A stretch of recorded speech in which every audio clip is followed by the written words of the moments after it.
So some of you guys haven't been as obsessed and in love with Halo over the years as I have. Some of you enjoy the game, but you also find ample amounts of joy in other games, in other franchises, and other standalone titles, if not more joy. For me, Halo is my preferred canvas for playing the first-person shooter genre, which is my favourite genre in gaming.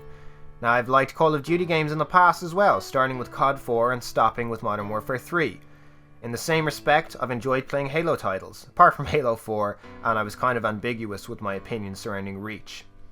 Now, this has led me to formulate my theory on why there is so much quitting in Halo, given my 10 years of experience of Halo Online since 2006 with Halo 2, up to current day Halo 5. This problem is not just Halo 5's fault. The changing in mechanics does have a large part to play, no doubt, and I have detailed my thoughts over the past few weeks, months and years surrounding why, where and how Halo began its community downfall. But this problem is rooted strongly in the mentality of gamers nowadays. First off, let's look at the quitting system in Halo 5. If you quit out of enough games, you get the ban hammer. People at first loved this. They rhetorized that this would stop quitting, and though for the most part, akin to Reach's quitting system, it does prevent the majority of players from quitting. However, it doesn't tackle the root cause to the quitting problem, the community mentality. Now, Halo 3 in my eyes had the perfect quitting system. If you guys recall the progression-based ranking system Halo 3 had, alongside its ELO 1 to 50 ranking system, you'll remember that if you left a match, you lost 1 win point towards your max points. This could in theory level your progress down several in-game ranks, and a skill level if you quit out of ranked matchmaking. The system now bans you obsessively from games and forces players, who did pay for this product guys, into 10 minutes to entire days worth of cooldown bans should they be repeat offenders. The Halo 3 system set forward the stakes, remained competitively and socially viable, and didn't punish quitters by preventing them from playing the game, but it did so by hampering progression in-game. It was more about your street cred, your rank, than an in-game banning system that decided you were dishonourable for having to maybe answer the doorbell, or lagging out of a match too many times, or hell, even rage quitting. Don't lie, it happens to us all. And then it bans you, and forces you not to play. Forces you to play a different game. That's totally not viable for Halo, especially in this current climate with the game. We can't be banning people that doesn't promote the game growing. It really doesn't. So the community mentality. Quitting during MCC became an epidemic, and that is certainly 343 Industries' fault. Blame can't be cast elsewhere guys, they fucked up, and they ignored community requests to improve the quitting system for months. People were leaving games before they started.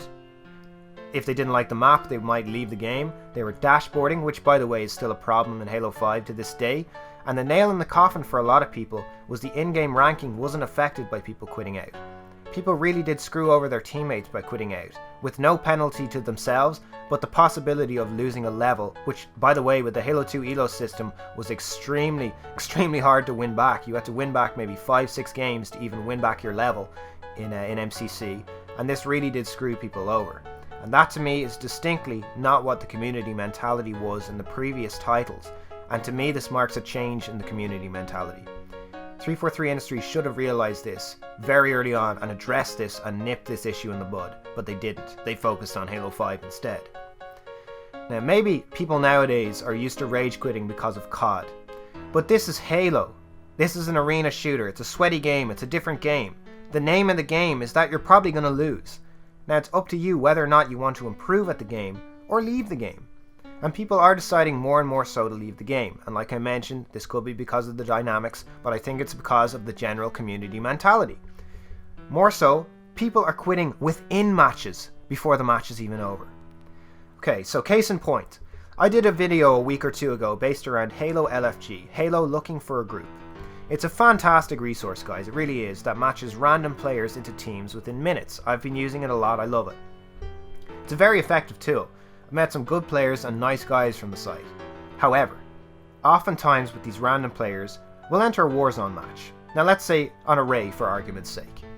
We'll capture our armory, try and capture the enemy's armory to try and core them, and maybe get the Spire taken from us in the process if we're not paying attention, for one of many reasons, you know?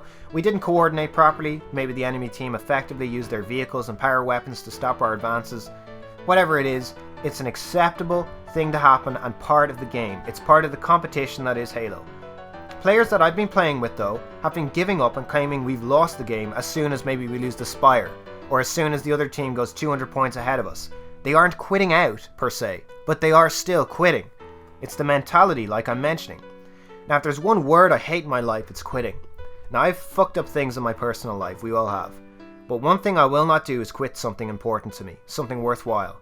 And giving up mid-match demonstrates that you only play the game to win, and you can't take a loss, and it's immature.